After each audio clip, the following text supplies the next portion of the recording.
হয়তো আওয়ামী লীগ ফেরার কোনো হয়তো প্রেক্ষাপট তৈরি হতে পারে। এই দল বিরোধী দলও আছে, আবার মন্ত্রী পরিষদ আছে, তাহলে তো বিরোধী দল হয় না। সরকারে থাকবো নাকি বিরোধী দলে থাকবো, ওই বাংলাদেশে আমরা আর ফেরত যেতে চাই না। এখন আওয়ামী লীগ পচা কুমড়ায় পরিণত হয়েছে। আওয়ামী লীগ কোনো অবস্থাতেই এই এত দ্রুত রাজনীতিতে ফিরে আসার মতো কোনো সম্ভাবনা নেই, কোনো সুযোগও নাই। হারুন ভাই, বিএনপি তো আপনি শুরুর দিকে বলছিলেন যে আপনারা বিরোধী দল খুঁজছেন, তার মানে সরকারে বিএনপি যাচ্ছে এমনটা আপনার ধারণা। সেই বিএনপি কি জোটভুক্ত নির্বাচন করছে বা না আপনারা একাই করছেন?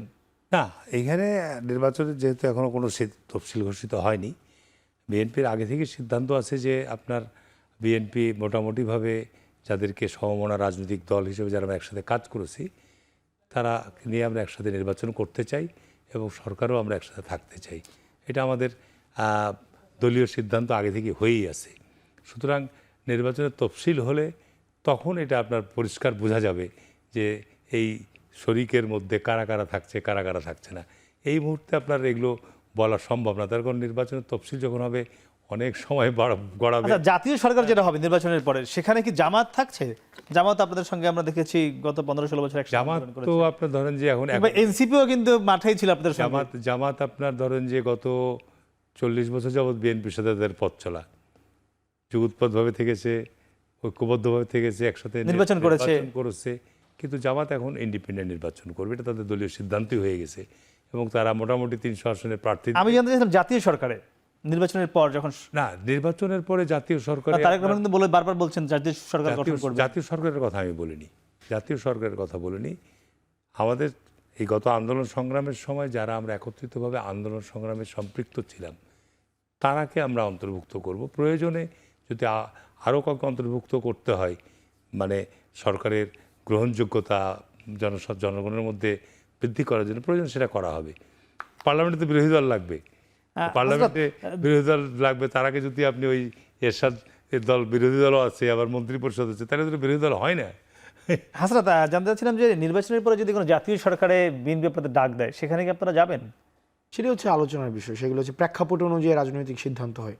রাজনৈতিক সিদ্ধান্ত সেক্ষেত্রে প্রেক্ষাপট বিবর্জিত কোনো সিদ্ধান্ত হয় না। প্রত্যেকটা জাতীয় পার্টি কিন্তু মন্ত্রিত্বেও ছিল না, আমরা ওই মন্ত্রিত্ব যে এরশাদ বের হয়ে এসে যে আমরা সরকারের সাথে আলোচনা করে তারপরে সিদ্ধান্ত নিব যে আবার সরকারে থাকবো নাকি বিরোধী দলে থাকবো, ওই বাংলাদেশে আমরা আর ফেরত যেতে চাই না। সেখানে আপনার ক্ষমতার লাইন খুবই স্পষ্ট। আপনার হোয়াইট অ্যান্ড ব্ল্যাকের মাঝখানে কোনো গ্রে নাই, আইদার হোয়াইট অর ব্ল্যাক। মাঝখানে কোনো গ্রে লাইন মেনটেন করে বাংলাদেশের পলিটিক্যাল বাস্তবতা কি? বাংলাদেশের রাজনৈতিক বাস্তবতা হচ্ছে যে আপনি যেটা চিন্তা করবেন সেটা বলবেন না, যেটা বলবেন সেটা করবেন না। এটা হচ্ছে রাজনীতি। যদি আপনি তাহলে আপনি স্মার্ট পলিটিশিয়ান। কিন্তু 5ই আগস্ট পরবর্তীতে আপনার এই প্রজন্ম যা চিন্তা করে সেটাই বলে, যা বলে সেটাই করে। এই চিন্তা এবং হচ্ছে বলা এবং কর্মের মধ্যে যদি সিমিলারিটিস না থাকে তাহলে আপনি অপাঙ্ক্তেয় এবং অপ্রাসঙ্গিক হয়ে যাবেন। লাস্ট প্রশ্ন একদম, আওয়ামী লীগের অনেকে খুব নির্বাচনের জন্য তাড়াহুড়ো করে, যারা বাংলাদেশে নাই, বিদেশে চলে গিয়েছে, তারা বলছে যে নির্বাচন এপ্রিল থেকে ফেব্রুয়ারিতে এসেছে, আলহামদুলিল্লাহ, এমন কথাবার্তা বলে। মানে আওয়ামী লীগ কেন বিএনপি ক্ষমতায় যাবে সেই অপেক্ষায় রয়েছে?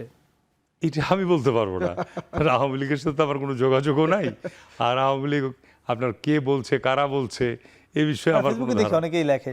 হাসনাত কি বলতে পারবেন? আপনার এই বিষয়ে আমার আসলে ধারণা হয়? আমার কাছে যেটা মনে হয় যে হয়তো আওয়ামী লীগ ভাবে যে নির্বাচন পরবর্তী সময়ে হয়তো আওয়ামী লীগ ফেরার কোনো হয়তো প্রেক্ষাপট তৈরি হতে পারে।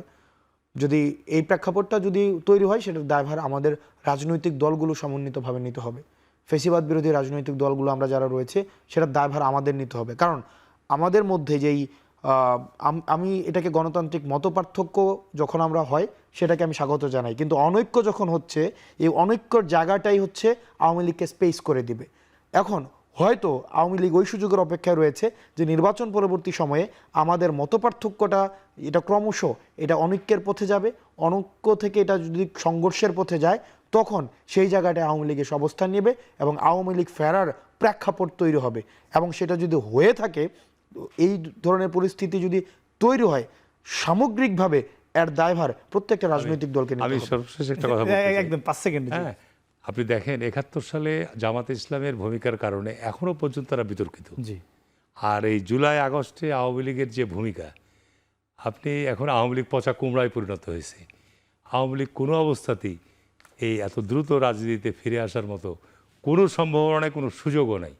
জনগণ কোনোভাবেই এটাকে গ্রহণ করবে না। কেউ যদি আশ্রয় দিতে চায় তারা জনগণের কাছে শত্রু হবে। সেটির জন্য আমাদের যেটা করা প্রয়োজন সেটা হচ্ছে আমাদের সিভিল সোসাইটি এবং এখন দেখবেন ঢাকা কেন্দ্রিক কালচারাল ফেসিস্ট এলিমেন্টসগুলো আবার রিঅর্গানাইজ হচ্ছে, এবং প্রশাসন এবং হচ্ছে ডিজিএফআই থেকে শুরু করে অন্যান্য যে রাষ্ট্রের যেই নিবর্তনমূলক যে সংস্থাগুলো রয়েছে তারা আবার অ্যাক্টিভ হচ্ছে।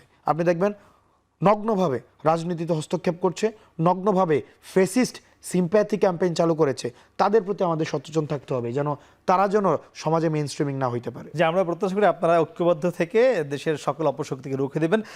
আপনাদের দুজনকে ধন্যবাদ আমাদের সঙ্গে যুক্ত হবার জন্য। দর্শক, কথা বলছিলাম দুজন রাজনীতিবিদের সঙ্গে, তারা একটি বিষয়ে একমত ছিলেন যে অনৈক্যকে সুযোগ নিয়ে যাতে দেশে আবার ফ্যাসিবাদ বা স্বৈরাচার ফিরতে না পারে, সেক্ষেত্রে অন্তত দেশের সকল রাজনৈতিক দলগুলো এক কাতারে ঐক্যবদ্ধ থাকবে। আমরাও সে প্রত্যাশা আজকের মতো শেষ করছি। শুভরাত্রি।